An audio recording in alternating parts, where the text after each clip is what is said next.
Welcome back to our channel. Today let's see how to create a Twitter business profile. So let's start the video.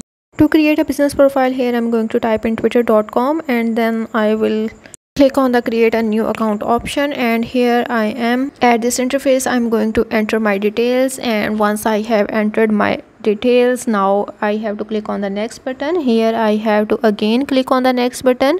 After that, at this page I have to click on the sign up button at the bottom, and once you click this option, now here you have to enter verification code that Twitter has sent on your email address. And once you have entered that code, now you have to click on the next button at the top. Now at this page, here I am going to create my password, and once I have selected my password, here it will ask me to add a profile picture.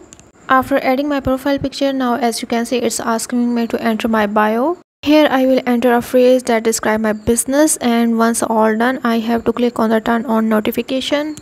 Now as you can see, my profile has been set up, and once my profile has been set up, now I will click on the profile icon to add a profile picture. After selecting any desired photo from my gallery, now I will click on the next button at the top, and here I will also add a cover photo, or simply you can say profile banner. Then at this interface I will add a little bit of info about me and then click on the top next button. Now as you can see, it's showing me a message that my profile is updated. So that's how you can create a Twitter business profile.